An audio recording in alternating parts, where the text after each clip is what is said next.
shine on this one.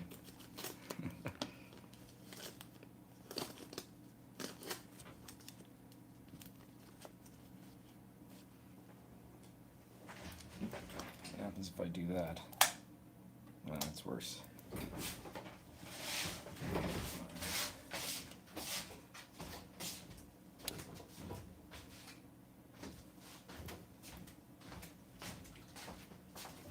Oh, that's better.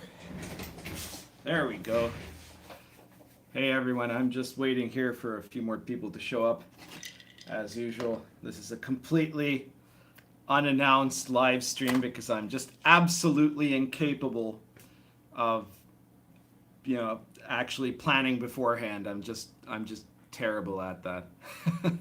So we're gonna do a live stream about a topic. I don't know how long we'll go. It's a little past 8 p.m. EST right now. I'll go for a while. Maybe it'll be a longer than usual live stream. I don't know. Depend how I feel. So let me just get my pipe here, boys and girls, and then I'll get started. Huh. Ooh, what? My cat making noise back there. Oh, everyone's gone. Where did everyone go? Aha, hello there. Are you people really here? Is it showing up? Oh yeah, there's somebody. Hey, so we're gonna do a video today about the topic mentioned in the title. I'm just giving it a little bit more time because I've always found usually that when I start these videos, you get like nobody showing up, and then after a little while you start getting a bunch of people coming in. So I figured I'd give people a little bit more time to come in. In the meantime, I'm gonna prepare my pipe here and hang around. Maybe I'll do some advertising. You can see here is up here. There is the alternate cover of Dark Albion: The Rose War. You can only get that cover of the hardcover book from Lulu. So if you go to Lulu, you look for Dark Albion, you'll see it. That's the only place. You have the option to buy the regular cover at Lulu or this alternative hardcover that is got a spectacular image. I've always liked it. Wait, you guys can't see? Can you see me? Can anyone other than Venger see me? If Venger can't see me, then that's fine. But if everybody else can't see me, I must be doing something wrong. Let me take a look here and see if I can see myself. Oh yeah, okay, you can see. Good. I got a bit worried there for a moment. So everybody, let everyone else know. Share the video, whatever. Get people on here. Share it on your social media. Tell people that I'm here, because I just can't be asked to do it right now. Or maybe I will just a little while we wait. You can tell I don't have much to do today. Actually, no, that's not true. I'm procrastinating because I'm supposed to be working on the latest RPG Pundit Presents issue, but I'm decided that instead I'm going to do a lengthy live stream here. I guess that's what I got in the mood for, or something. Here we go.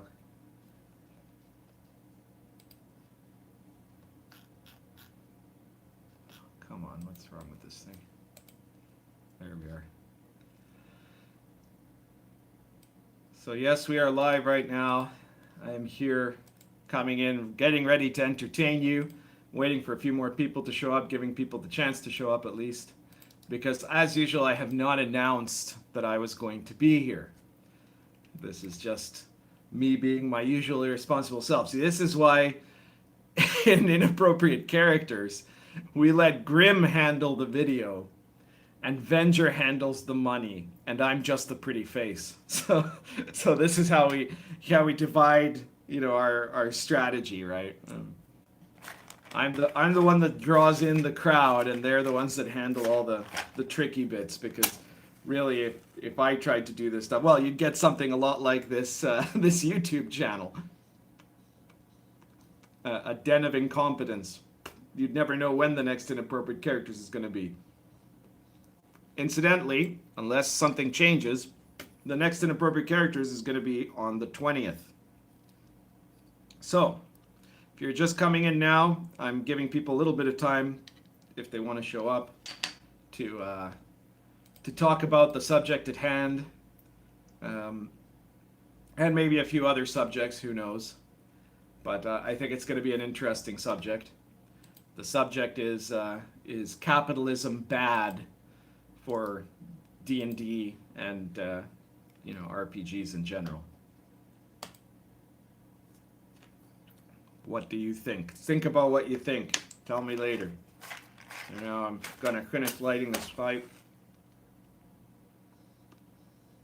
Zulu Kabulu. That's not usually the person who asks if I've killed Catboy. The answer is no. Catboy is still very much alive. He has discovered that there is a tragic flaw in his potato dagger. But he's still, having the potato dagger means he's still the most powerful character in the party at this point. So it's pretty unlikely that he's going to die anytime soon, unless someone kills him specifically to take the potato dagger, which I think is what we're all hoping for, except maybe Catboy. If we're really lucky, then someone else will decide that it's more fun for them to have the potato dagger than Catboy, and they'll kill him for it or over it. I also have this idea of how to create like a tragic scenario for Catboy. See, for those of you who don't follow my DCC campaign, which I post regular updates to on my blog, the potato dagger is the greatest magical item in the world. It's a dagger that if you stab someone, makes a baked potato wrapped in tinfoil appear out of nowhere, right? So every time you hit a creature and do damage, it makes a baked potato appear, right? And obviously the party fell in love with this item immediately. There are exceptions though. If you stab an undead creature with it, it makes a tiny, like airplane type bottle of vodka appear. If you stab a construct, it does nothing, which is its only weakness that they've discovered so far. And so everybody's pretty much in agreement that in the, 5 years now of this campaign, like 5 real life years of this campaign, this is the greatest item. This is the greatest single object that the DCC campaign has ever come up with, is the potato dagger. And they're just nuts over it. So obviously I'm going to have to figure out ways to like threaten the potato dagger. So Dick Pettit says, that depends on who your particular capitalist is. Well, yes, that's a good point, and I'm going to be getting into that as soon as I'm ready to go with this. It does matter, because as he says later on, any other primary agenda than being about D&D itself can derail it. Yes. But let's ask ourselves, on the whole, is capitalism better or worse for D&D? Would the D&D hobby be better off if there was no D&D market whatsoever? If nobody could sell a single damn book, right? If there was no market whatsoever to actually be able to sell and buy RPGs, would the RPG hobby be better or worse? That's when you get to the crew of it, the fundamental question that you have to ask, right? So I think we're going to get started at this point. I know that some of you have already been listening for a while, but for those of you just joining us, this is the RPG Pundit, the final boss in internet shitlords. And I'm here tonight to talk about capitalism in D&D. Dave Pettit says socialist D&D would suck ass. He is correct, of course. And in fact, we've seen it suck ass on several occasions. And Zugzwang McCheck, great name, says the anti-potato must be the yam. Yes, that's right. The anti-potato probably is the yam. But we'll have to think about how to handle that. Welcome aboard, Vision Storm. I gave us a little time. I've been basically slacking off for the last 15 minutes or so waiting for to give people a chance to show up, because somehow it always happens when I start the video. Maybe it's because I don't tell anyone I'm about to start a live stream. Nobody's ready, and then when I'm wrapping up is when we usually get maximum crowd, which is kind of funny. But today we're starting a little later than usual too, so that might, I don't know, maybe we'll get more viewers or maybe we'll get less. In any case, this is the RPG Pundit. If you're not already subscribed to the channel, please subscribe, and please share. Please clap, as Jeb would say, because we want everyone to know about this live stream and everyone to know about this channel, and for the views to continue. So, on the subject of capitalism and D&D, I've seen a couple of posts, and these were not posts from like guys with like Antifa flags or something like that, right? But rather from people who I know for a fact are fellow inglorious OSRites like myself, who are complaining about the fact that capitalism is the thing that is like ruining D&D, right? That the fact that there's a D&D industry is something that hurts the D&D hobby, because it kind of wrecks things. And that in particular, there was somebody who said that if you yourself end up getting into the business of doing D&D stuff for profit, like writing stuff, then that's going to hurt you as a DM. So those are two separate issues, of course. And I think we have to address both of them. But first, in the question of the market itself, I'm not sure what likelihood there would have been of D&D originally taking off if there wasn't some kind of an opportunity to generate some kind of income from it.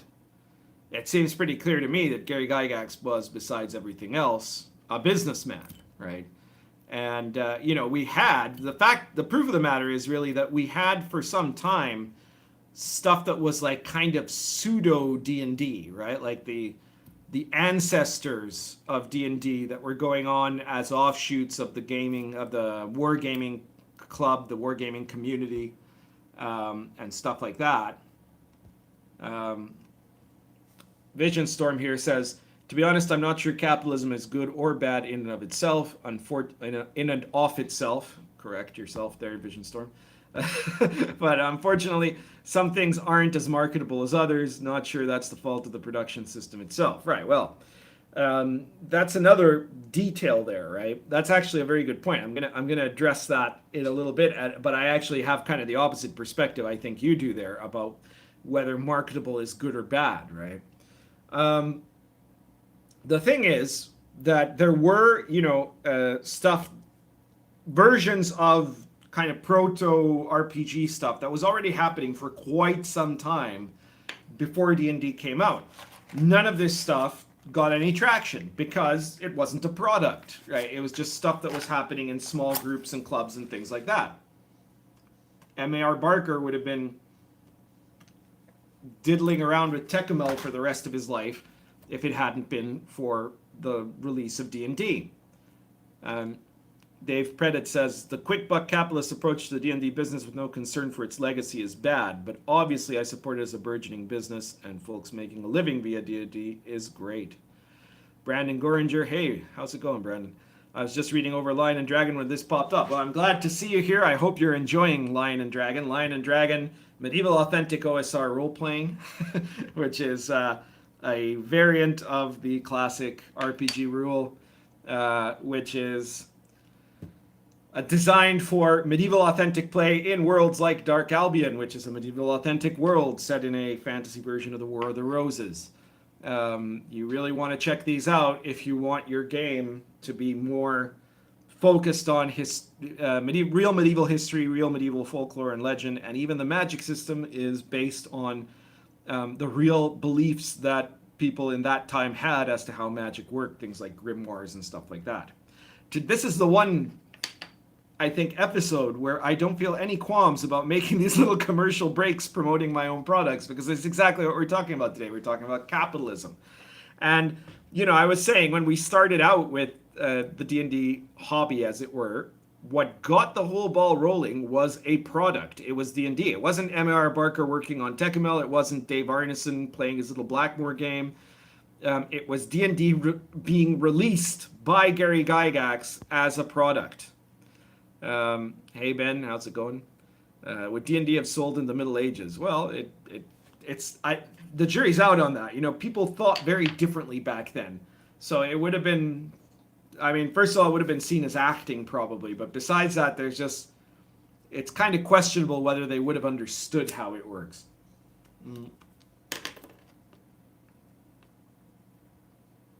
That 2,000 years ago, being able to read quietly, like read without having to move your lips, was really considered some kind of very special talent, some kind of a skill that was rare and unusual. So that tells you a lot about the difference in human evolution there. Dave Pettit said it needed Gary. Arneson was never going to get it off the ground, thank God for Gary. Well, yeah, it needed Gary, but why did it need Gary? Was it that Gary Gygax was a brilliant game designer? The fact of the matter is every other game that Gary Gygax made, other than D&D, was a failure, right, as a product. The real genius of Gary Gygax, D&D, of course, was a very good game. It's a game that had its own weird evolution. It was a spark of genius. But the thing besides that spark of genius, the thing that was actually the important application that Gary Gygax did was to commercialize it, right? Gary wanted to feed his family, exactly. Dave Pettit said Gary wanted to feed his family. So this all started because of capitalism, right? And yes, you can certainly say that capitalism has also produced a crap ton of terrible, terrible RPG products, right? And some very bad business decisions too, right? Basically,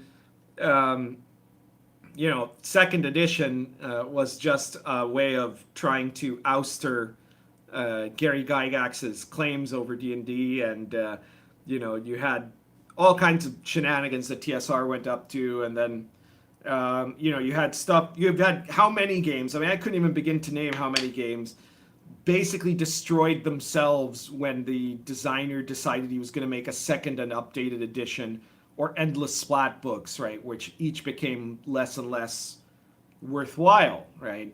So there is certainly something to be said about the bad sides of it, but looking at it as bad sides or good sides, what would happen if there wasn't a market for RPGs, right? Well, let's presume that a lot of people would still be making stuff for RPGs. They'd be writing little things on their blogs.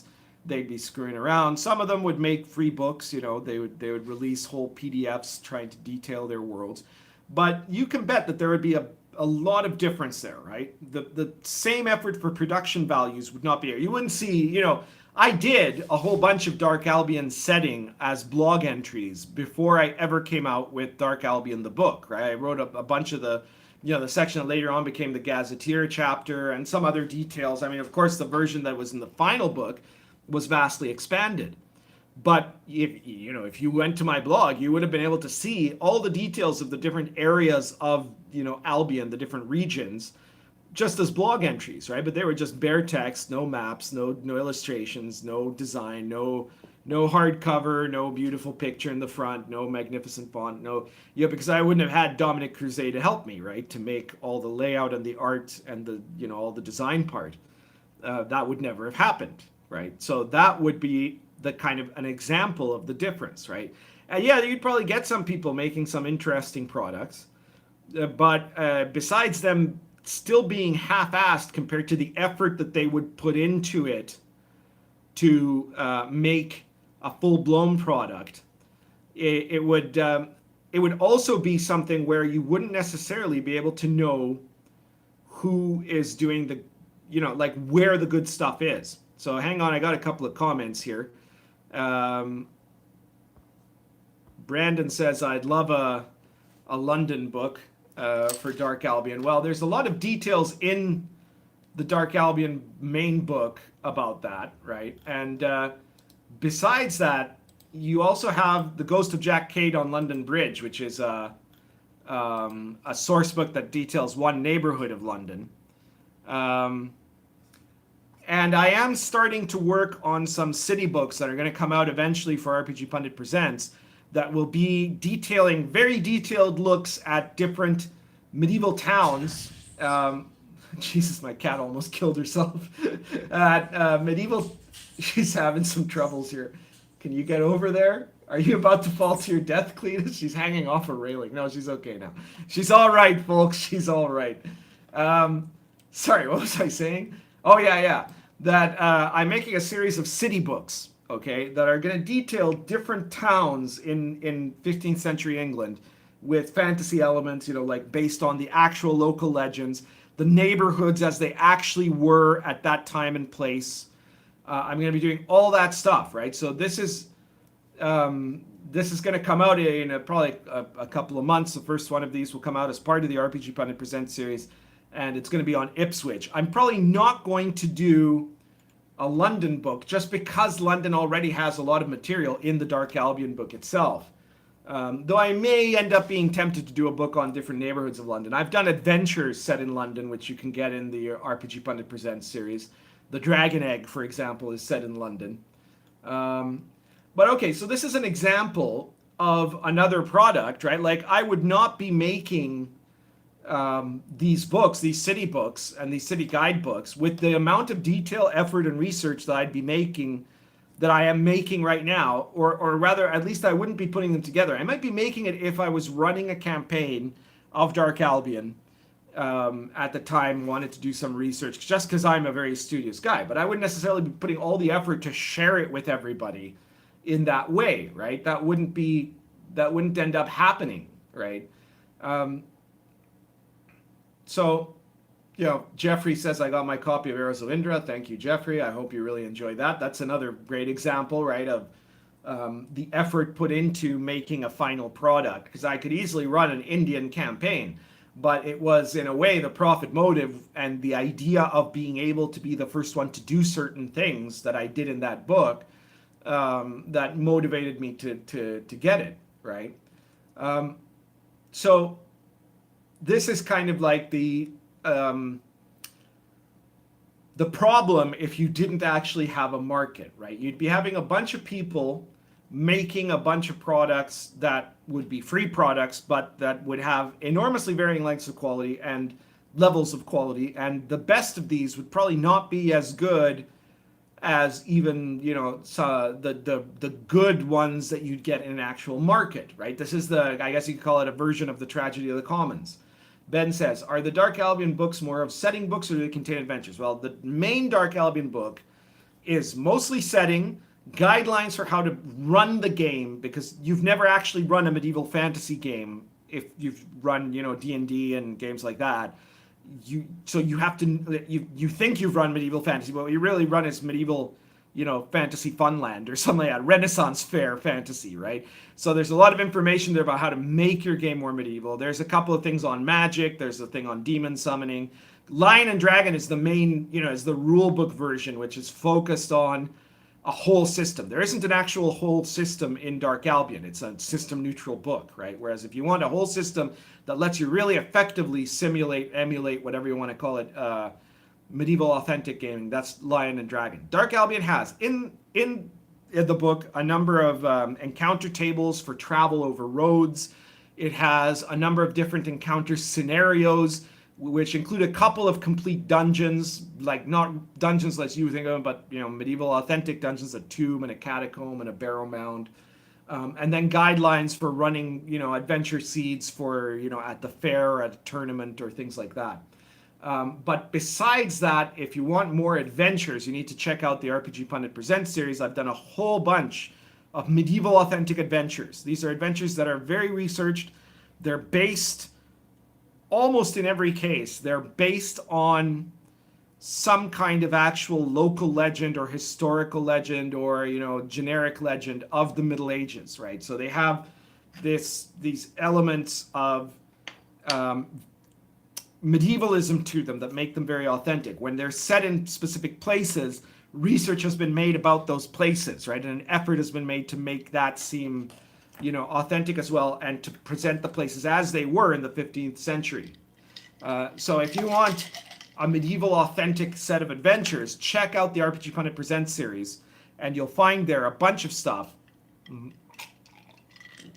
that I think that you'll find really interesting. At this point, there's enough medieval authentic adventures in the RPG Pundit Presents series that you could probably run a whole campaign with it of Lion and Dragon, or of your preferred RPG. Because even though the stats are made for Lion and Dragon, you can really use those adventures, I think, for the most part, with very little conversion, with any OSR game for sure, and you could probably easily run them with 5th edition as well, though it might not seem as medieval authentic just because 5th edition has so much, postmodern fantasy in it. So you have Knight of the Rose says capitalism is good. Not all people or products can succeed in a free market. Well, yes, exactly. And that's the next point I was getting into here. What happens when you have a market? You have a bunch of crappy products, you have a bunch of good products. Some crappy products, by the sheer power of marketing, will succeed. Some good products will probably be neglected and become, hidden gems or what have you. But on the whole, the free market tends towards quality. So quality stuff will get a niche. It will sell, right? Maybe, Lion and Dragon and Dark Albion are never going to sell as much as D&D. They're never going to sell as much as GURPS, right? They're never going to sell as much as a lot of stuff. They might not sell as much as even certain other OSR lines. But there's a niche of people who have decided they like these products, and it's still selling, and it's still continuing to sell, to my amazement, quite well, considering how long ago it was that Dark Albion came out, considering how long ago it was that Lion and Dragon came out. The RPG Pundit Presents series is selling well. So there's a niche of people that want the product, so I'm going to keep making the product, and they're going to keep buying the product, right? And stuff that isn't good just isn't going to sell, right? Eventually, in the long run, it's going to fail, right? And if it's a big company, it'll take longer to fail because, it'll take more time for them to crash, which is why you saw this long, horrific, slow decline of White Wolf after, 3rd edition came out. It didn't explode overnight. Pathfinder isn't going to explode overnight, but I think it's also going to end up dead, right? Like Paizo is probably going to go bankrupt. Not really because the quality of their products are terrible, though I've never liked them, but because they've failed to do effective marketing to the right kind of niche. So that's what happens in a capitalist system, okay? On the other hand, if you're using a system of just the commons, right? Let's say that there's no market, then all the products are just going to be out there, right? People are going to be playing some, people are going to not be playing some. There's not really any motivation to do building or follow-up unless it's an extremely personal motivation, right? That you really, you're obsessed with the subject or something like that. And there's going to be nothing for the consumer to automatically be able to recognize or differentiate. Maybe word of mouth if they're already clued in, right? But this isn't something that will then help to appeal to new players, right? So I think that on the whole, we have to argue that if you look at it in the big perspective, the question is yes or no, which is better, right? A capitalist market for RPG products, or no RPG industry at all, just the RPG hobby and people making completely free products. The market, the industry actually turns out to be better. It's got a lot of crap in it. Nobody's denying that. But it turns out to be better. And that's pretty much all that you can, that's the best that you can say about it, right? But it does tend to make things better. And I think that it does tend to make things better for the people that are making the products as well. And I'm going to get onto that in a second, but I just want to make sure I haven't missed any important comments. We already covered that one. There's Dark Albion setting books. Capitalism is good. We did that one. Brandon says, good news, I've still got many RPG Presents in my wish list. Well, I hope that you'll pick some up. The print compilation is getting started. There will be, here's some breaking news to all of you. There will be a print compilation of the first half of the first year's products. Not half chronologically speaking, but rather we're gonna do two different compilation books. One of which is going to be Medieval Authentic, and the other one is going to be Gonzo, right? Because those are the two things that I've done with RPG Pundit Presents. So the Medieval Authentic is, I think, the one that's coming out first, and it's going to collect, but it won't have all the newest stuff. The stuff's coming out right now. It's going to have stuff from the first, I think up to issue 50 or so, right? So anything that's coming out now is not going to be in that print compilation, and it's not going to be in a print compilation anytime soon, because first we're going to release the Medieval Authentic one, then we're going to release the Gonzo one, and this is not an easy process to make, because we're trying to make it, I think decent at least as a product. So any print edition is going to take time, and I don't think you're going to see more than one compilation volume every 6 months or so. You can keep waiting for them. I'm not going to complain. You want to buy the print edition, you buy the print edition. That's okay. But yeah, you gotta see. You got to see if you don't want to, if you really want to keep waiting, or if you're impatient, don't want to wait. Remember, if you get the PDF now, it doesn't mean you can't buy the print edition later. Dave Pettit says, the drive to take your hobby output and make it functional in the real world adds integrity to the entire output. It raises the stakes, hence quality. Yeah, in theory, that's right, Dave. Now, not always, because of course, as somebody else pointed out, there are always opportunists out there who are going to, be in it for a fast buck.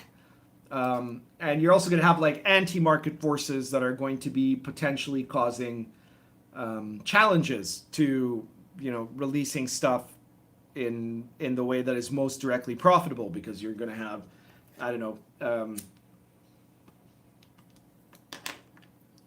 entryists objecting to the content, to the art, to what have you. I mean, this is another element that I think it's also true, that there would be no way, without the capitalist economy, there wouldn't really be a way to create pressure for censorship against products that certain political elements don't like. And so that is also a tricky situation.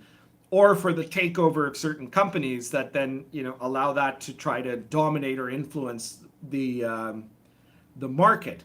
However, this is stuff that tends to fix itself. I'll get more into that in a second. I'm going to keep trying to catch up on the comments. You guys are doing a lot of comments here, which is wonderful. Glad to hear it. Glad you're enjoying the videos. Let me see. I'm probably missing some stuff here. Would increased demand create a lack of quality in products? Well, it can, right? That is a potential problem. That's a problem that we saw a lot during the D20 boom in the first part of the first decade of the century, where you had people rushing to make these absolute garbage products just to as much content as possible, because D20 had been so successful, right? So sometimes it's actually huge capitalist success which ends up creating harmful effects, which is people rushing to capitalize on that success. Often also because people miss the cues of that. But like I said before, the end result of that is that, what are we now, 15 years later, we don't remember most of those D20 products. In fact, we don't remember a lot. Well, I don't remember a lot of D20 products, but that might just have been the drugs. I don't know. So, I remember a few D20 products that were, I think, the really great ones, right? Those are the ones that I recall. Nobody, I think, remembers most of the crap that came out at that time. And that, too, is part of the capitalist system, right? That the good stuff did not get lost in the crowd, which is kind of what my point was earlier.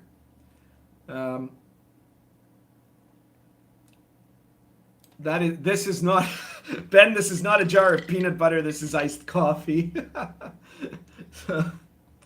I do enjoy my iced coffee. You can't really get real peanut butter down here, though. So if you're too much of a peanut butter fanatic, don't come visit.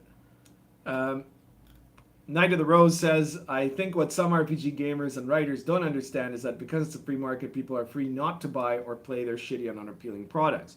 Yes, that's true. And I mean, obviously, some of the people complaining, Cristiano Grease, hi, some of the people complaining about the free market are probably people who are frustrated that their little tiny niche products didn't find an actual niche. But we do have, some issues with the capitalist system, which is that when you have the problem of being able to have distribution for your products, right? To be able to distribute means that somebody else can try to cut you off from that distribution, and in that way, attack you as a potential source of competition, whether it's financial competition or ideological competition, right? Because obviously someone like, I don't know, like Venger Satanis is not going to be a market competitor to Wizards of the Coast, but he could be an ideological competitor to people who work for Wizards of the Coast and would therefore be motivated to try to pressure DTRPG to drop his products. And this is where things get dangerous, right? This is where things get tricky. Not just that, but if you have a group of people who are able to obtain influence over the really big companies, the ones that are usually meant to be industry leaders, they can, for a time, end up manipulating the direction of the whole hobby by that sort of influence, right? Which is what you've gotten now, where not only are all D&D products basically set, in 2018 Fantasy Seattle, right? But that they're pressuring by connection that every setting has to be that way, that all games must be made with 2018 Seattle values, right? It has to have player characters that act like they live in Seattle or Portland or San Francisco in 2018 and not, say, England in 1450, right? Or Rome in 100 AD, or some alien world with its own weird set of rules, right? So that anything that is offensive to 2018, specifically to the little triangle of 2018 Seattle, Portland, San Francisco, if you offend that paradigm, then they're going to try to exclude you, right?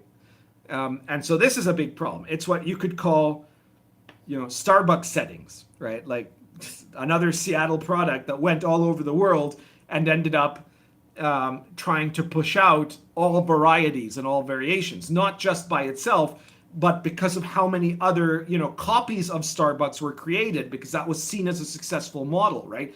D&D isn't really a successful model because now they've made Waterdeep look like Seattle during Pride Week, right? D&D is a successful model because of its history, its impact, the design of the game, and there's stuff that can actually be working against D&D.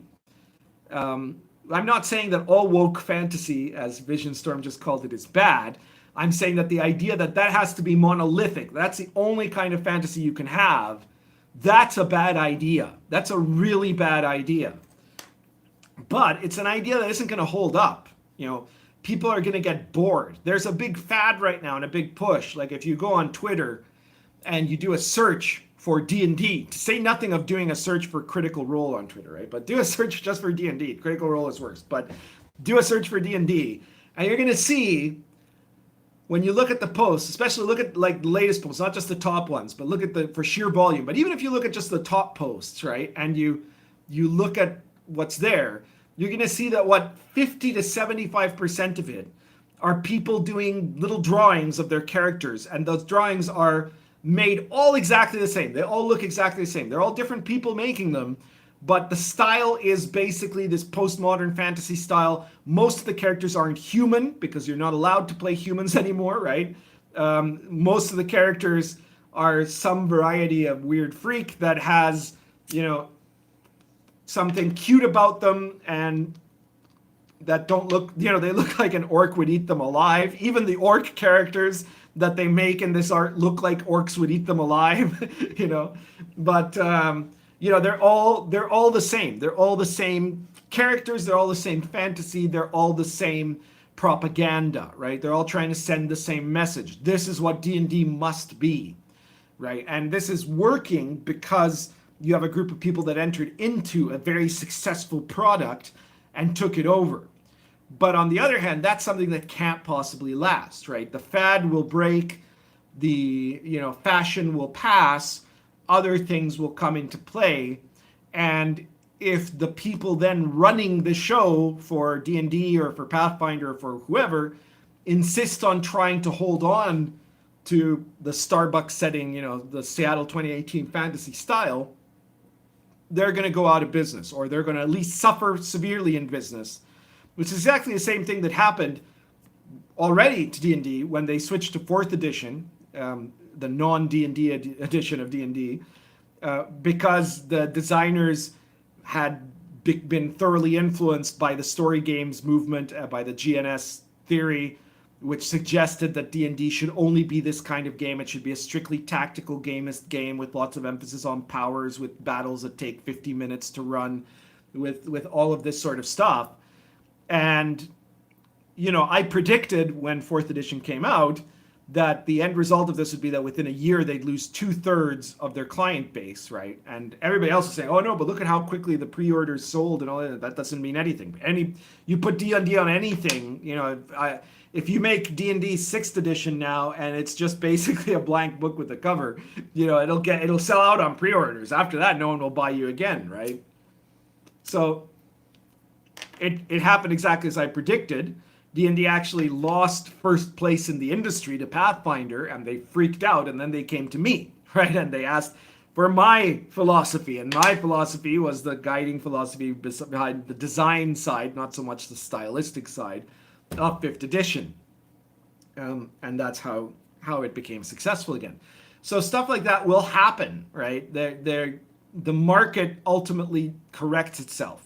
As long as you don't slip out of a real free market system, which is the real danger, right? Of course, if you succumb to totalitarianism, if you create a system where the rule of law has collapsed, where little groups are allowed to monopolize. Monopolies are not part of the capitalist system, right? Racketeering is not part of the capitalist system. That is not the free market. I've seen so many dumbass libertarians confuse this issue, where they say, well, if a group of companies want to come together and conspire to destroy you so that you can't actually release your product, that's just the free market. No, that's not the free market. That's racketeering. That's something that, if you read your goddamn Adam Smith, is essentially not capitalism, right? And even the state has a dependent, one of the few things that in a libertarian system, in a proper libertarian system, not in an insane objectivist fantasy system, but in a proper libertarian system, one of the few things that government is supposed to do, besides manage police and have some kind of national defense, is to guard against monopolies, racketeering, and other forms of corruption of capitalism. You have to protect the capitalist market to prevent things that will end up distorting the capitalist market. So, that's where you can have a real danger. But otherwise, the stuff will adjust. I'm just going to take a look at the comments because I've been missing out on a bunch of them. Cristiano Gris says, is there any history of RPGs in the old Soviet Union? I don't know. I think there wasn't. I mean, I've never heard of such a thing. It'd be fascinating if there was, but I don't believe so. If anyone knows, for Christ's sake, let me know. I mean, I'd really like to find out about that. Vision Storm says, MasterCard has a near monopoly on online transactions and can dictate who gets to make money online. That is exactly a problem.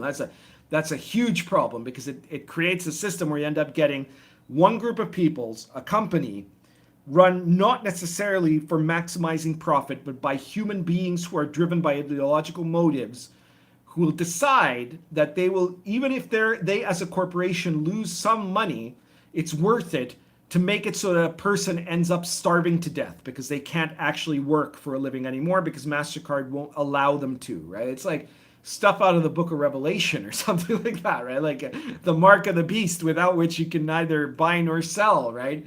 It's just madness, right? That you would think, because we always used to think the safeguard about this is that, greedy corporations are always going to be greedy. They're going to choose profit, and profit favors, free speech unless it's trying to drown out your competition, right? But in the case of MasterCard, you have stuff happening that it's got nothing to do, they're not going against Visa. They're going against, Sargon of Akkad or someone like that, right? They're going out against people that they have no business as a corporation going against, only because undoubtedly certain individuals in that corporation, employees of the corporation, are misusing, they're engaging in malfeasance of that corporation in order to persecute someone for political reasons.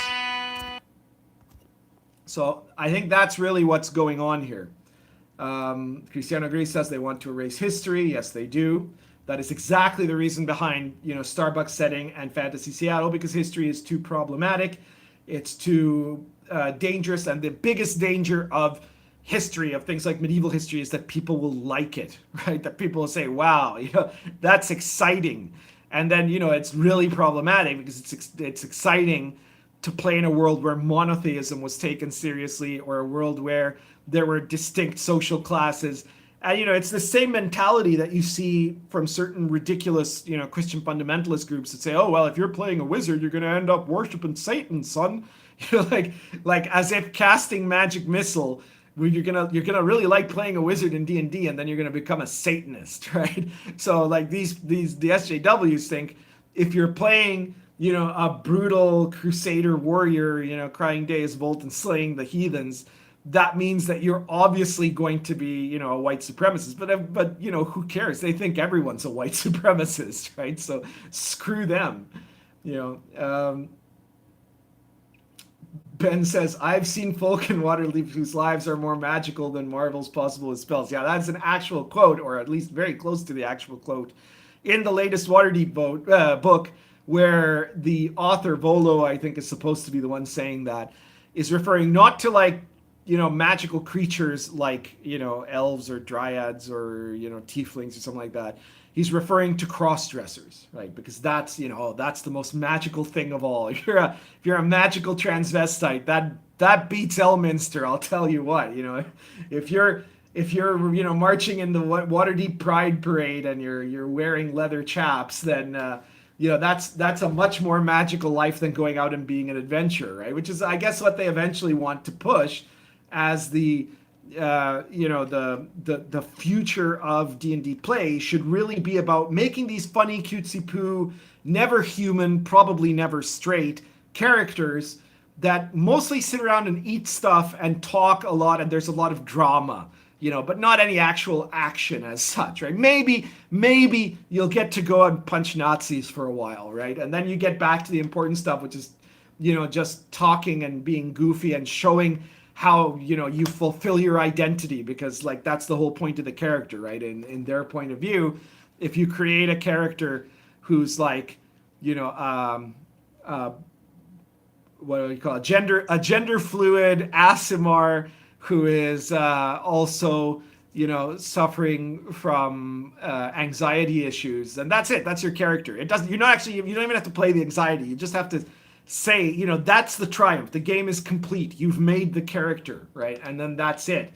The whole thing is about virtue signaling about your character, which is why you don't even really see any of those on Twitter. I mentioned all of these people posting pictures of their characters that they made or that they got someone to make.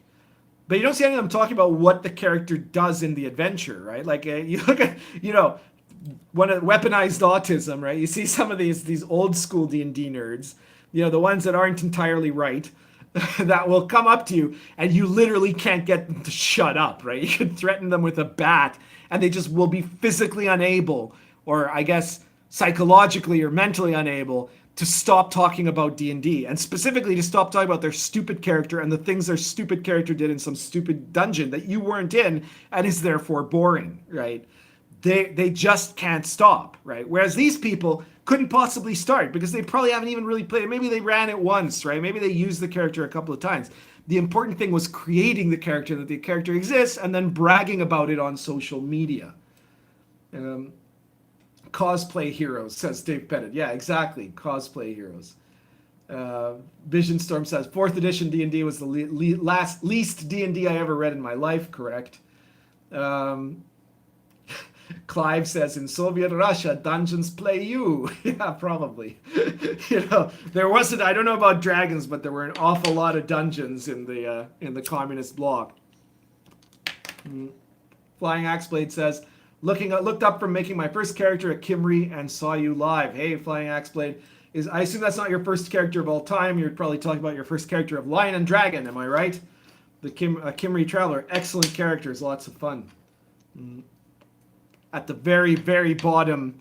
Well, not exactly at the very bottom, because they're outside in a way of the totem pole of medieval society. The Celtic Traveler people are basically outcasts, right? They're the actors and the whatevers, the guys that wander around. They get blamed for everything, but they kind of do their own thing. They're a bit of an anachronism in the setting compared to actual, they came a little later in the history, but I had to have them there.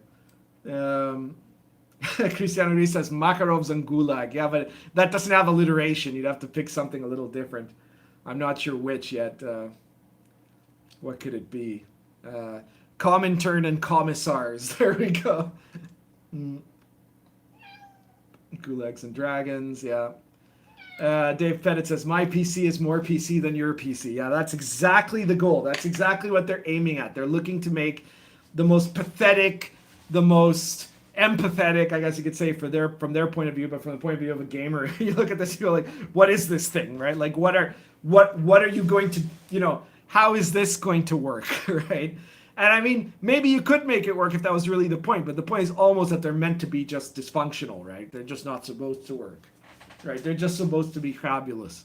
So, Flying Axblade said, yeah, I didn't read ahead, so I was surprised that I was making a gypsy. Yeah. Well, they're technically not gypsies, but very close. They're English travelers. Well, not English exactly in the sense of being English, but anyways, breadlines and Bolsheviks, says Greasy Smith. And Flying Axblade says, I thought I was making a Welshman beekeeper. Well, no. Though you probably could in this game if you really wanted to. So we've already, I think, covered in the broad sense the value of capitalism, but let's take a look at this question that somebody posted in, I think it was Twitter again. Yeah, it was Twitter. Where they said that the people themselves, that if you yourself start making products for money and start, wanting to make products for money, then you're going to be suffering in terms of your real ability to really play the game or to really enjoy the game, because it becomes all about the money. Well, yeah, it might become all about the money. I could see that happening for certain people, right? I think it's very hard for it to become all about the money, because it's very hard to make enough money to really live off, unless you're, a very select group of people. I mean, I think I do quite well in the RPG hobby, but, it accounts for, depending on the month, about anywhere from as little as a third to as much as somewhere over a half of my overall income, right? So that's really great. I mean, that and other things I do allow me to not have to have a steady, 9-to-5 job working for some company where I could be, potentially fired by SJWs. But it also means that, like you obviously, you are required, if you get to even that level of income, to keep producing stuff. But it also doesn't make it the whole world for you, right? And I think it that question really depends on how greedy you are, right? Ben says there's better industries to be in to just make money. So obviously, I think there's very few people who are going to get into making RPGs because they think this is how they're going to win big. This is their cash cow, right? It just doesn't work that way, right? Because you've got I think everybody who's making RPGs at this point, except maybe a few people working for the big corporations like Paizo and Wizards, that's different. But if you're making RPGs for anybody other than them, you're probably doing it because you actually like RPGs, right? Or something that you're calling an RPG, right? I mean, because there's obviously the story games movement and stuff like that, which makes stuff that isn't RPGs, but they pretend it is. It's a different hobby, even so. So you're still, I guess, enjoying that hobby of story gaming, which, as far as I understand, the main point of that hobby is to be able to brag about how clever you are and not really play the game. Whereas in the OSR, I think everybody who makes OSR products with the goal that it be played, right? First and foremost, I think for most OSR gamers, the goal is that they themselves use the product, right? When I made Dark Albion, I made it because I wanted to run Dark Albion. And of course, I didn't have to make it as a product for sale to run, but doing it that way required me to do things that I wouldn't have had to do if I decide, well, I'm just going to make up some notes for my campaign, right? It's a different scenario, right? Arrows of Indra is the same way. I really wanted to run an OSR game set in epic historical India. There was no such thing, so I decided I might as well make it, right? And by actually going through all the work of making an actual product, that's very different than just being a DM and taking some DM notes.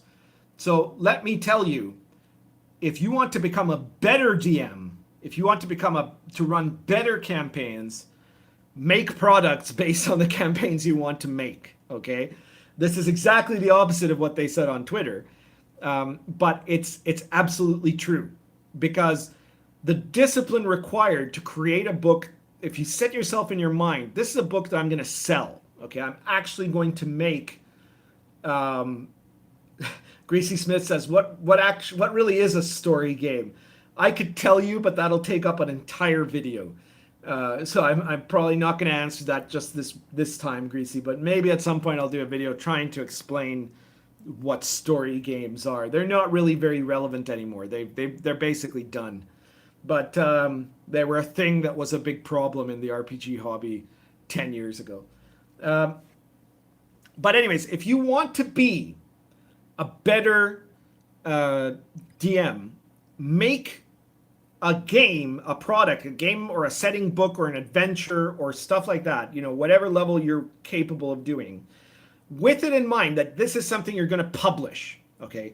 So if you think of it that way, whether or not it ends up being published, if you start trying to do it that way, then that's going to force you to produce it in a way that is totally different than if you were just winging it in your mind or making notes for stuff that you're going to just use for your game and nothing else. It's a very hard thing to do, right? Probably the first time you do it, it's not going to be that good. The first RPG I published, frankly, Forward to Adventure, had some very clever details, but it wasn't very good as a whole product, right? As much as it has a lot of stuff that today I still think is pretty cool. It wasn't really, anywhere near the level of the second game that I made, which was Lords of Olympus, right? Lords of Olympus is a spectacular game. Of course, there I had the benefit that I already, the system was already done for me, you could say, right? But I had to do a whole bunch of research, a whole bunch of work on the world, a whole bunch of work on the characters. I had to do huge amounts of research on Greek myth and about very obscure gods, right? Because everybody knows who Apollo is, even though you don't know all the stories about Apollo, right? So you have to do a ton of research even on those gods. But then you have to know the story of Heracles' wife, right? How many people actually know Hebe, right? Very obscure deities, right? Pontus, right? And characters like that. So it required a lot of research, a lot of production. And if I just done those as notes to running a weird version of the Amber campaign, it wouldn't have been the same thing. I improved as a game master because I did that, because it allowed me a level of effort and research that I then applied to that campaign and to future campaigns of other sorts of games, because I started using some of the same methodology, right? So Dark Albion, I created the Dark Albion book out of a campaign I was running that started as a campaign. But I said, well, I got to do a lot of effort here, right? So I already, right from the beginning, I was thinking, well, maybe someday this will be a book. First, I started as a series of blog posts. But then when the blog posts drew a lot of interest, where people were really into this notion of looking at 15th century England within the medieval paradigm completely, right? Social classes, gender, religion, all of those aspects, but including fantasy elements that are themselves based on how medieval people imagined magical creatures to be, how they imagined fairies to be, what they imagined elves to be like, how they imagined magic to work, all that sort of stuff, right? Putting that all in there. And people really got into that. So I said, okay, so I'm going to write up the Dark Albion book as a whole, which was of course way harder than doing just a bunch of blog entries, right? The blog entries are not that hard to make. But to make a whole product, it means you have to write something that somebody who isn't you has to be able to read and understand. Take care, Ben. See you later. It's 2 a.m. where you are. Okay. Here it's 11 right now. I think it's 9 o'clock in Eastern time. So in the US, the latest it is 9 o'clock. So I guess we're still going good here. But anyways, I was saying that in terms of making a book, you're making a product that somebody who doesn't know you has to be able to read and understand, and that requires a whole other level of discipline, and that discipline is directly applicable to being able to also explain your game to your players and future games to your players, right? Now, beyond that, I've recently started doing the RPG Pundit Presents series, which is a set of PDF products once a week, one book a week, right? Now that's quite a challenge. Now these are small books, right? But the smallest of them is, I think, well, I've done one or two that were like really tiny. Were like 3 or 4 pages long, I think. But most of them range somewhere between an absolute minimum of 8 pages and a maximum of around 30 pages, right? Writing 30 pages in 1 week is not easy, right? I'm working on right now a source book, one of the RPG Pundit Presents books that's going to be about the Grand City of Lol, and I'm like less than halfway through it. The Grand City of Lol is a city in my DCC campaign, the Last Sun campaign, which is being released basically in serialized form through my RPG Pundit Presents books. And I'm not even, I think, half of the way through it, and it's like 9 pages long, right? And I need to be able to hand that in by Tuesday. So that's my situation, right? And so you could say, some people could say, well, you're going to burn out, and then you start writing shit product, right? And that can't happen, right? I think certainly what happens is that when you're doing one product a week, even shorter products like these, there are going to be some that at the end of writing it are going to turn out a lot better than others. I think there's some of my RPG Pundit Presents books that are really, really spectacular. And there are some that are just good, and there are some that are okay. I don't think there's any I've made that has been really awful. Maybe a few of the first ones, I was still trying to figure out how to make it right, So like, I guess it's only fair to give some kind of an example here that, when I started the series, I was still trying to figure out the right format, right? Like the right way to do it, because you can't really know until you start to release stuff, right? So I did RPG Pundit Presents #1 was Dungeon Chef, which is a guide to basically eating stuff in the dungeon. That was well received, but it's very hard to judge because a #1 will always sell better, which is why Marvel and DC keep constantly recycling their comics. Then #2 is the Goetia, which was a guide to a list of demons, basically for you to use in the demonology rules of Dark Albion or Lion and Dragon, and that one was okay. High-Tech Weapons, which is a guide to high-tech weapons for OSR science fantasy. That went all right. The Hipster Elves, that was okay. The Child Eaters was an adventure that was the first medieval authentic adventure, and it was good. I don't think it was great. I think when I actually ran it after writing it, I think that it was maybe a little too slow moving. It was and the way I wrote it might have made it a little hard for people to figure it out. So I'm not 100% sure that was the best thing. Then I did a bunch of like grimoire books. I did some comedy books, basically. Like #10, the kitchen sink, is a guide to the kitchen sink in a dungeon, right? So if you find, a dungeon has everything, including the kitchen sink. So there's like magical kitchen sinks, trapped kitchen sinks that do weird stuff, kitchen sinks that don't do anything weird at all. It's a bunch of random tables, right? And in a way, you could say I was like, baking a book with a bunch of random tables, usually it's pretty easy to do. So that's one that I did, because I didn't have a lot of time and I wanted to make something that was kind of fun, that was kind of funny. I think it's a perfectly good product. It wasn't a hard product to make, right? But I think, if unless you buy a book like that or unless you write a book like that, you're never going to come up with as creative versions of the kitchen sink as I did there, right? You might think of one or two, but you won't be able to make a set of tables that will randomly generate different kitchen sinks every time that will be really exciting unless you go through all the work yourself. So it's a product where I'm sparing you the work, right?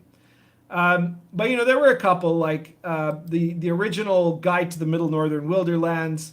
I think I should have combined that one. That was RPG Pundit Presents 15. I think I should have combined that with what eventually became RPG Pundit Presents 23, which is Uncanny Creatures and Objects of the Last Sun, because the Middle of Northern Wilderlands book was too short. It was only basically about 8 pages long, and most of that was taken up by 0-level classes. So I could see how that wasn't really enough material. Later on, when I did other regional sections, I made much more material in there, right? And I think that worked out better. So it can affect you, but it won't. I don't think anybody is going to be slacking off with that on purpose, and I don't think there's a guarantee that your quality overall will consistently and constantly decline, right? I think that I'm making better books now for this series than I was at the very start of the series. The material still keeps coming, and I think that as long as you don't, if you recognize, if the moment comes where I recognize I've got burnout, then I'll stop. I'll take a break or something, right? But I don't see that as burnout, and right now I don't see that happening. And making these products means I'm using these products in my games, right? I'm using them in DCC, I'm using them in my current Lion and Dragon campaign, and it's made those games better, right? And even more so maybe than writing a whole book, because as I go along, I come up with new stuff, right? The advanced critical tables for Lion and Dragon are an RPG Pundit Presents book, and they're obviously better than the single critical table that appears in Lion and Dragon. So that vastly expands how you do combat, right? The magic system books that have come out, this is stuff that anybody who's running Lion and Dragon should really take a look at. Some of the magic supplements and the other kind of rule supplements that I made in there for Lion and Dragon. In general, I think that if you're making products at a good volume, well, it'll depend on whether you're also at the same time running games. Maybe that's the key thing, right? Maybe that's the part that matters most of all, now that I think about it. Because one of the things that I've done that I think keeps me from running out of ideas, keeps me from burning out, is that besides writing RPG books, I'm constantly running RPG campaigns, right? I'm doing an average of 14 and a half hours a week of RPGs. I'm running 4 different campaigns, 2 different campaigns each week, right? 2 and 2 on alternate weeks. And those campaigns, I think, help you to keep in mind to apply your material to the actual gaming, right? You're not making coffee table books. You're not making stuff that is just meant to be for showing off or for making a quick buck, right? And I think that the idea that making products itself is going to make you lose love for the game. I don't think that's right. If you're making products that you want to use in your game, then you're going to love the game. Knight of the Rose says, the length of your games impresses me. I don't know if he means how long I play for in terms of per session, or how long I play for, in terms of how long my campaigns are, because both of them are quite long. I think right now the shortest game I'm running is my Lion and Dragon campaign, in terms of hours per session. But that's because we play it on a Friday. Players have to get there rather late, so we start around 7. I think we finish around 1 o'clock. So that's that's 6 hours, right? So that's still not very short, right? And in terms of campaigns, well, the Lion and Dragon campaign is fairly new. It's not really new anymore, because we've already run, I think, 20 sessions of it, maybe. Could that be right? Yeah, we must be starting to close in on a year of that campaign. And the longest campaign I've got running at this time is my DCC campaign, which is now 5 years old. So that one's been going strong for a long time. Cristiano agrees 6 hours is a bare minimum. I agree. Yes, 6 hours is pretty much. I mean, if you really have to, you can probably try, if you know beforehand that you're going to run a 4-hour game, to run a 4-hour game. But I mean, really, like, a lot of the problems people get in their games is because they're not playing long enough sessions, in terms of problems they run into in their adventures or in their sessions, or that make their sessions less enjoyable, is that they're not running long enough sessions. And problems they have in general with their games, that they're not running long enough campaigns, and a whole bunch of fixes are created for things that aren't problems. Stuff like having these complex backgrounds and having to incorporate backgrounds into your characters to start the game, right? That's something that happens. Why? Because the campaigns are really short. So you don't have enough time for the characters to develop personalities themselves and complex stories during play itself. They have to already come in with a front-loaded complex story.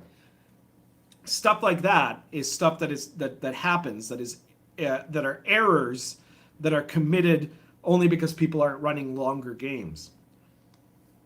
A whole bunch of stuff that people think are problems in gaming are not problems if you're running games that are at least 6 hours long, and you run those games, at least once every 2 weeks for at least 3 or 4 years.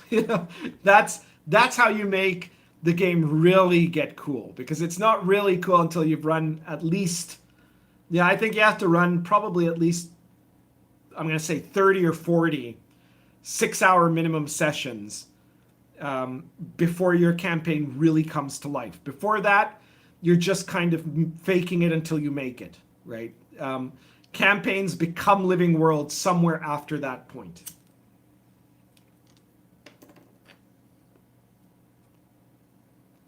Anyway, what else have we got here? 6 hours is the bare minimum. We saw that already. I wish I had never moved on from second edition when I was younger. I guess so, but if you're gonna get stuck with an edition, and you'd be better off getting stuck with first, I think.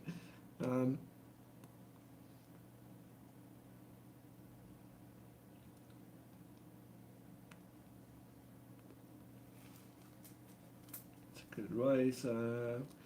Gracie Smith says, I really want to run longer games. My friends tend to be hard to get together for anything. Last campaign we ended was only 4 sessions in.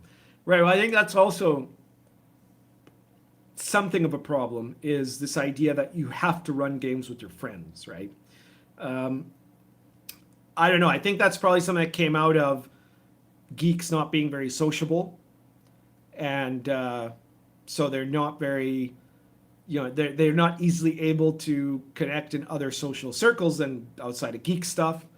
I'm someone who's always had tons of friends who are not connected in any way to anything geeky, especially not RPGs. And then I've got, my gamer buddies, right? Most of whom were people I gamed with before they became friends, right? So this solves a lot of problems, right? Because it means you can focus on putting together a group of people who are there first to play the game, and because the game is what interests them, and then develop friendships out of that, right? And then be open to bringing new people in who are going to be the same way, and if necessary, kicking certain people out, either because you discover that you really don't want to be around them, or because you realize that they don't have the ability to commit schedule-wise, right? So certainly a lot of people in my 4 gaming campaigns currently right now are people I would call friends. There are some of them that I would call basically hobby friends, which are people that I don't interact with in any way outside of gaming stuff, right? Like playing in my games, going to conventions or stuff like that, right? But they're still friends, right? Like there's still people that I would care about if something happened to them. There's still people that I would want to help out if I could help them, stuff like that. And then there's other people that I think are a closer level of friendship, that are people that I've done social things with outside of the gaming context, right? That have connected on a different level, and that we've done other things that, that I might go out to drink with, or I might go out to have supper with, or that I might invite to join other clubs of mine, or stuff like that, right? but you don't really need to start out, like, I mean, a group of friends is not necessarily going to make the best campaign, right? And the best campaign isn't necessarily going to be helped by having all of your best friends playing it, right? And I get that might seem weird to some people, but it only seems weird. It's not like, okay, it's not like you're going to get together to play poker with people, like, not poker with your friends. It's not like you're going to, like, say, Las Vegas and playing poker and you're looking at the other ones and you're, oh, this bastard, right? Or something like that. It's not that you shouldn't make friends with people that you game with. In fact, it's great if you can, right? It's that you shouldn't be afraid to bring new people into your groups and to make at least one of your gaming groups be focused on getting people together who can play and who can play the game, that have the time, that are willing to make the commitment, that can do the scheduling, and that are there first for the game. And then you can develop social connections with them and whatever level of friendship emerges from that. And you don't have to be scared of doing that. That's a good way both to run a much better game and to make new friends, right? Dave Pettit says, this is why I run games for our local university gaming club. Well, yeah, gaming clubs can be really good. They sometimes have their own problems, but they can also be really great. I've gotten a lot of new players in because I go to, there's local conventions that different groups. There are, this country, for being such a tiny country, has a huge gamer population, proportionally speaking, especially surprising to me because it's not an English-speaking, native English country anyway, but it has a lot of English speakers in it, so there's not a big problem there. The games are not run in English, of course, but I'm referring to, like, most books don't have translations, so, the reading of the books is tricky. But, it's generally a more educated population that gets in on it. And there are a lot of these clubs that form up, and they have different sort of events that are, you can, I guess, call mini conventions. And I've been invited to a lot of these a lot of times because I'm basically the closest thing that, I think the closest thing that the entire southern cone of South America has to a gaming celebrity, right? To a tabletop gaming celebrity, anyway. So, and it's been a great place to meet new gamers, and it's been really funny how that reception has happened, because I mean, it didn't used to be that way before I started publishing books.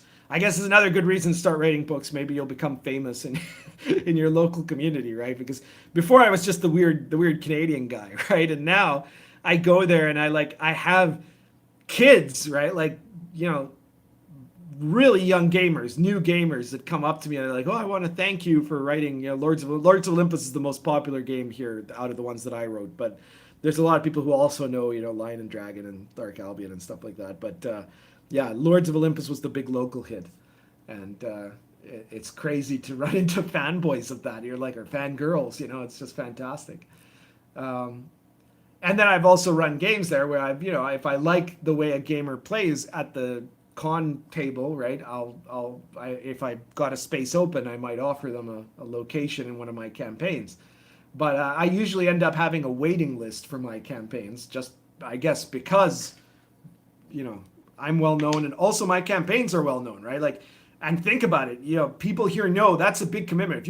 If you're in one of the pundits' campaigns, the bare minimum, unless it's a complete flop, the bare minimum that game's going to run is for like 3 years of your life, right? So you'd better be willing to do it. And there's a lot of people that are like, hell yes, I would be totally willing to do it, right?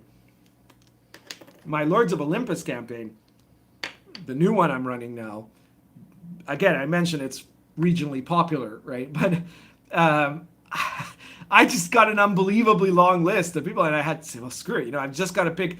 I ended up picking the 8 people, and I got 8 players for this game, which is great, right? But they're like the 8 people I most wanted there, which were, first priority to people who were already, experienced players of my games, people who had been part of the last campaign that I ran before I ran Lords of Olympus.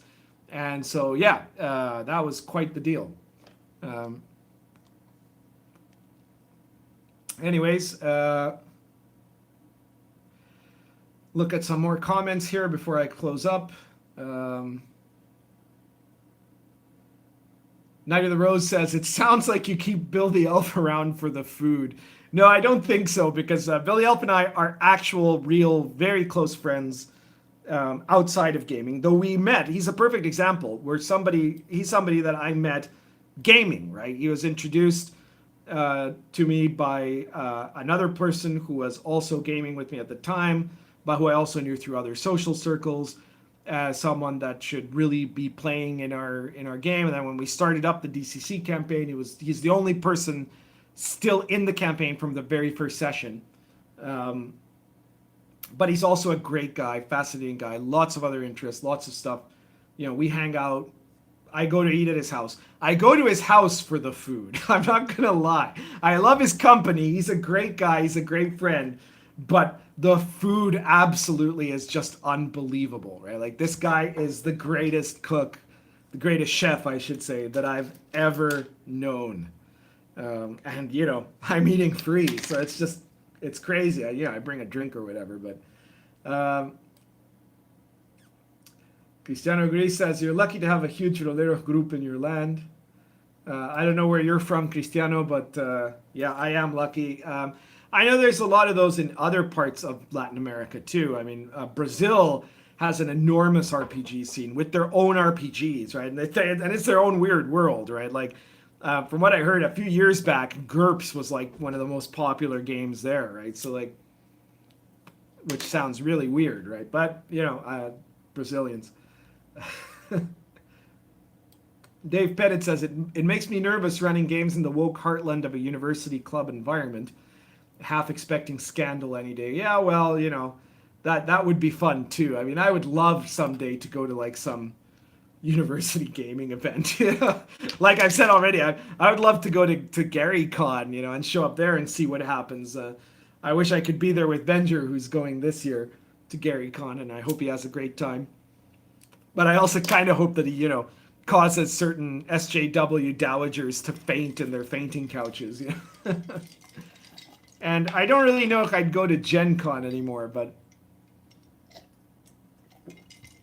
maybe I'd maybe a bunch of us should try to set up like an anti-Gen Con at the same time as Gen Con is running, like across the street, and just make it like another venue, but like for people who haven't, drunk the SJW Kool-Aid.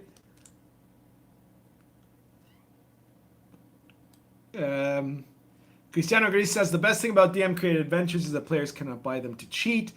Yeah, that's a good point. And there are certainly some adventures where that can happen.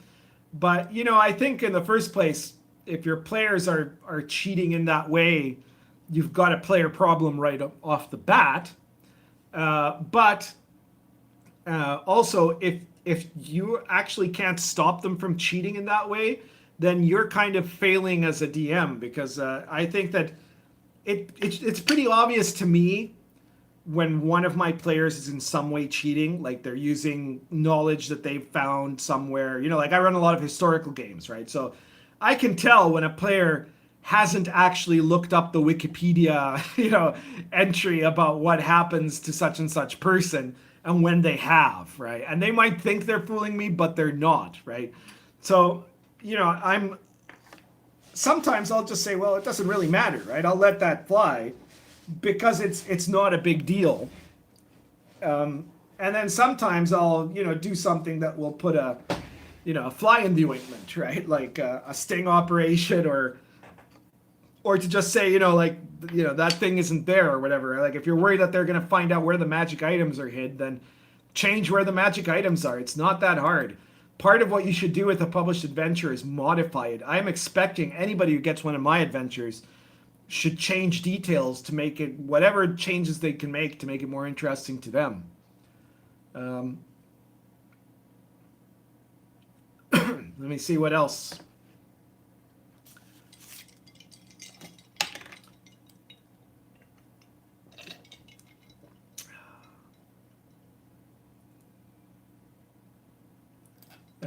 Greasy Smith says, they've drawn me in one more time. There's something about Warhammer. I don't care about Warhammer. Sorry.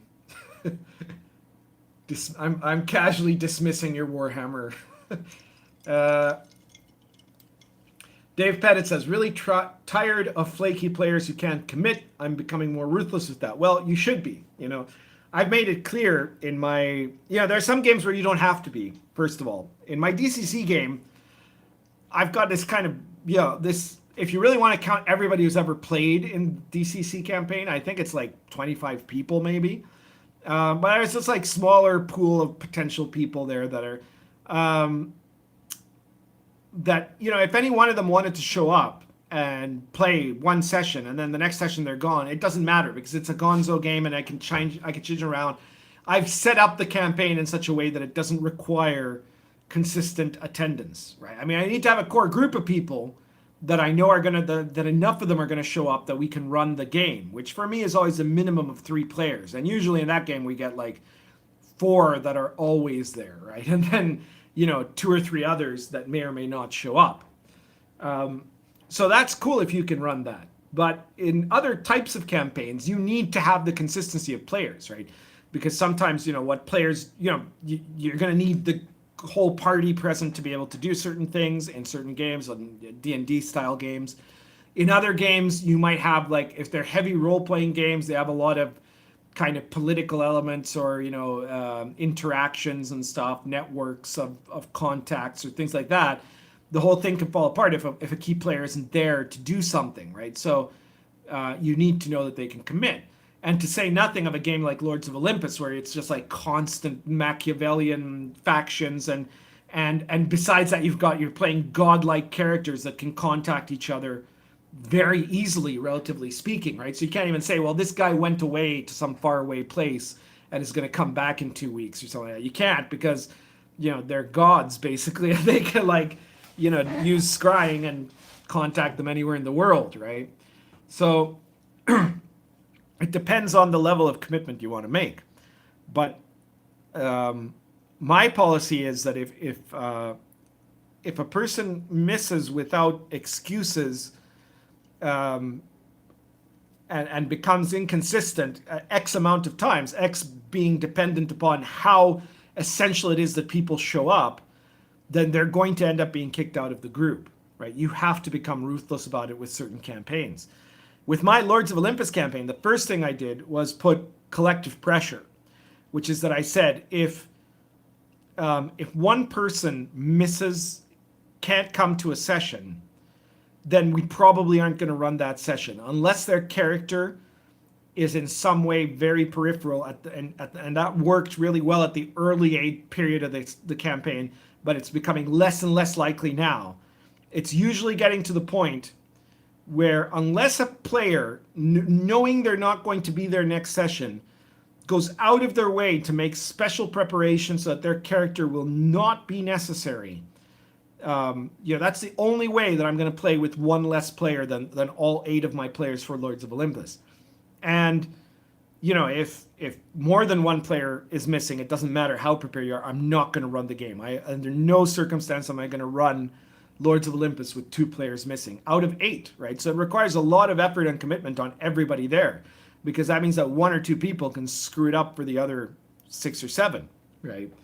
And of course, I also said that if any of my players is showing themselves to be consistently having to miss, then I'm going to have to get them out of the group, right? Like if I said if a person, you know, can't come more than twice in a 4-month period, then they're probably going to get kicked out of that group, because I would rather, you know, cut off the wound and try to proceed than have to put up with that, right?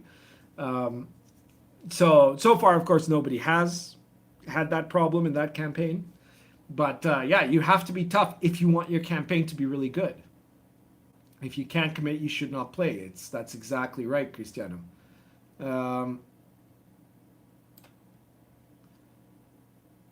Now, I mean, there are, like I said, there are some campaigns where you can make it just kind of entertainment, right? And where it can be a drop-in game. You come or you don't come, that's the party that we've got, the group of people are there, and let's run this thing, especially for kind of wackier games, you know, or gonzo games or stuff like that.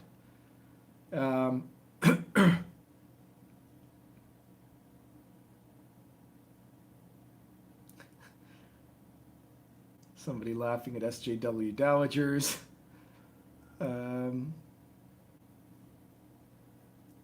Brandon, I don't know if you're going to Gen Con to Gary Con this year. If you do, say hi to Venger for me.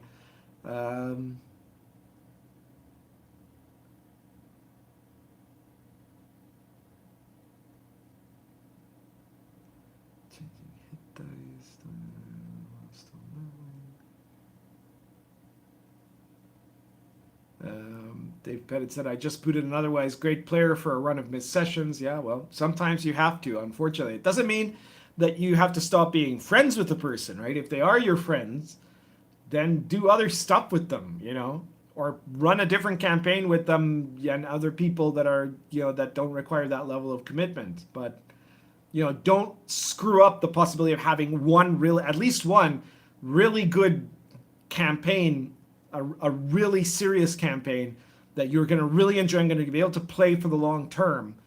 And if you know that you have a friend that isn't going to be able to commit in that way to that particular campaign, say, no, sorry, not this one. You can play this other one, but I know you can't do this, right? And then that one, it doesn't matter if everybody you bring into that one are people that are not really friends with you yet. Be there for the game. Pick one that's there for the game itself. Because I don't think that the point is friendship, right? I mean, friendship is magic and all that, but friendship is a different thing than a hobby, right? And you want to have you want to be able to enjoy the hobby fully, right? I mean, like if you're a fishing guy, you don't necessarily want to invite your best friend to come fishing with you if you know that your best friend is going to screw up the entire fishing experience, right? Like this notion that we have to indelibly link D&D with friendship. I could just wait to hear the RPG pundit is against friendship. He's gone mad, But the linking of it, like saying that, oh, you must only roleplay with your friends and all your games have to be about hanging out with your friends and not taken seriously, is how you end up with bad role-playing games. It's how you ending up with bad game design, because there are people who have never run anything other than those kind of crappy games that are then in turn making games that suppose the problems of those kinds of games, problems that are actually fixed if you just run a longer game with more detail and more effort, right? So that's what you have to do. Anyway, I think we're getting close to the end of the session here because, well, my coffee's still going strong. My pipe keeps going out, but I think that what's really starting to go out is my voice here, and I, believe it or not, tomorrow's Friday. Saturday, I've got to have a voice in order to run my Wild West game, which is a fantastic campaign I'm running. Not going to make a book about that really, because I'm running aces and eights, and it's a purely historical campaign. It's one of the few campaigns I've run that has absolutely zero supernatural element, right? And it's purely historical in the sense that it's happening as closely as possible to how real historical events went down in the Wild West. Really interesting, but I'm not sure it would make much of a product. Yeah, Gracie Smith says, RPG Pundit is anti-friendship. RPG threads incoming. Yeah. You guys should share these to this video after it's done to different areas and so. The RPG Pundit he hates the idea of friendship. He says you shouldn't game with your friends anymore. Anyway, so basically to sum up, I think fundamentally capitalism is necessary for the D&D hobby. It has its own problems, it has its own difficulties, but if you take out that element, then you're going to end up with poorer products, and you're going to end up with less ability to discover the better products that there are, what better products there might be in a non-capitalist hobby, and you're also going to end up having a much less motivation for people to create great work, right? Like the level of quality that we see in the OSR today. And making games, making your own products is not necessarily something that is going to make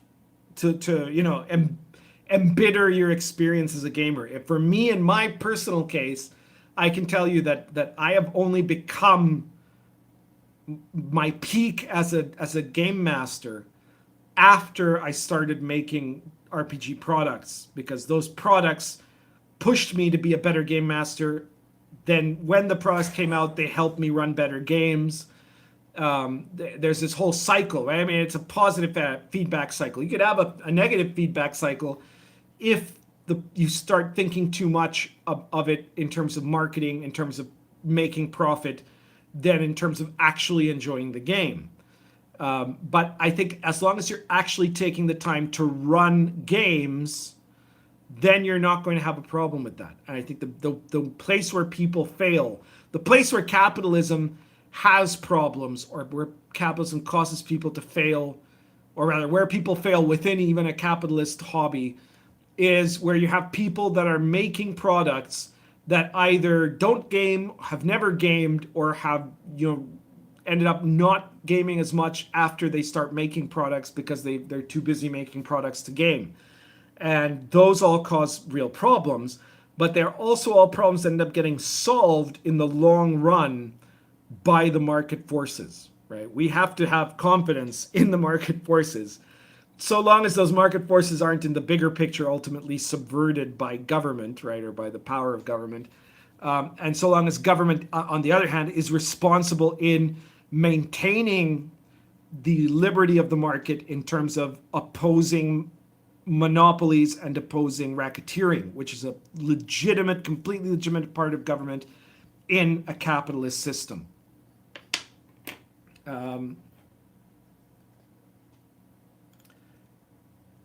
Thank you guys for being here, for listening to this. There's a whole bunch of people that have been listening. Some of you have already left. Some of you have been here for a while. I really appreciate it.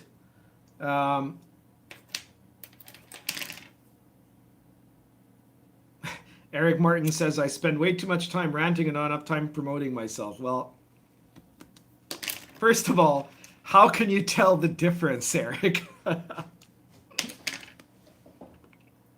The RPG Pundit is a self-promoter, right? And the promotion is, the rants are part of the package.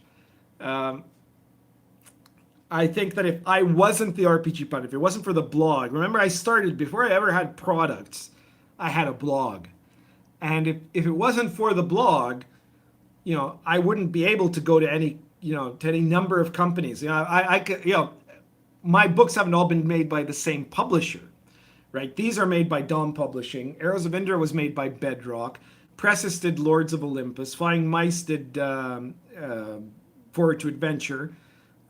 Presses is again back doing the RPG Pundit Presents, but only because it was the best deal out of like a half dozen publishers that wanted to have me.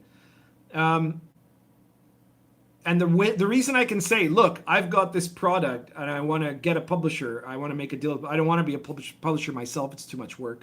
The reason that I got that to happen is because I'm the I'm the RPG Pundit. I'm the goddamn RPG Pundit, right? And that allows that to take place. So I think also that when you see a guy with like, it's not an NPC face, but it's just like an empty, like he has no avatar, and he's like, hello, fellow gamers. I really like everything you say, RPG Pundit, but couldn't you stop talking about freedom of speech and, just make really interesting games? I like your games. It makes us all a little suspicious, Eric. I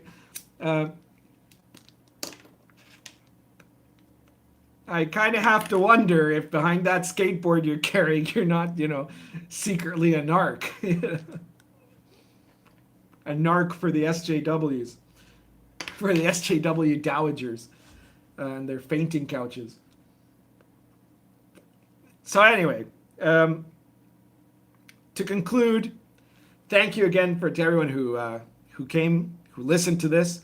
Please share this video anywhere you like. Please subscribe if you're not a subscriber, and ring the notification bell. Click that bell to get notifications, so that, because you guys know that I suck at this, right? I'm terrible at doing videos, and I'm especially terrible at pre-planning when I'm gonna do videos. So it's really, really unlikely that that I'm gonna end up being able. Maybe one day I'll do it. God help me. One of these, I'm gonna try, and one of these days, you guys will know like 24 hours in advance when I'm going to have a live stream. But let's face it, most of my live streams are going to happen with no warning at all. So that notification bell is your only chance. Click that bell for future live streams, right?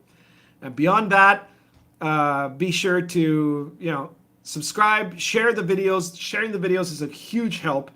If you want to help me out financially, that would be great, because I did mention that, RPGs are part of my income, and it's always a big help. And it's also something that if I get more financial support in RPGs, then I'm going to end up making more RPG stuff, right? Including this channel. If I know that I'm being backed in this channel, that I'm going to do videos more often than once a week. I'm gonna make the effort to do scheduled goddamn live streams.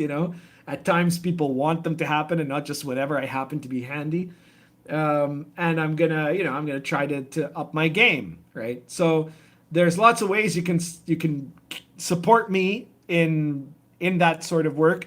I do have a Patreon. Eventually, that Patreon's going to go away as soon as Dave Rubin and Jordan Peterson get off their asses and make that alternative to Patreon they were talking about. When they do, I'll be there. For now, I'm going to stick around on Patreon. So if you've already got Patreon, and I'm not trying to tell anyone to get Patreon, because Patreon was very bad. They misbehaved terribly. But if you've already got Patreon and you want to back me on Patreon, then feel free to do so. The link is in my description. Not in the description right now, but as soon as we stop being live, I'll put it in there. It's in the description of all my other recent videos. If you don't want to do it by Patreon, click on my blog. You can go to my blog and you will find that there's a pundit patronage box there, a PayPal. It's a PayPal buy now button that you can use to support me on PayPal. That's the rpgpundit.blogspot.com, the rpgpundit.blogspot.com. You will also get a subscription. You'll also get a description, a link in the description below. And if you don't want to do either of those, then check out my products. Take a look at Dark Albion, take a look at Lion and Dragon, take a look at the RPG Pundit Presents series, which are a whole bunch of very inexpensive PDF products that have some really, really great material in there. And you'll find something. I think out of 62 issues, you are bound at this point, especially if you're an OSR gamer, but probably if you're a fantasy gamer in general. When you get to 62 issues, you're bound to find something there, looking at the descriptions, that will appeal to you. And there's more of those to come. So buy my products, help me out in those ways, and that'll keep me going on the fight against, all of the NPCs and the SJWs out there that are causing us all so much trouble. If nothing else, my continued existence will continue to piss them off. So that is a great reason to to come after me. So that's it for today. Thank you very much, and we'll see you soon. Currently smoking Lorenzetti Volcano plus Cornell and Deal's Morning Drop.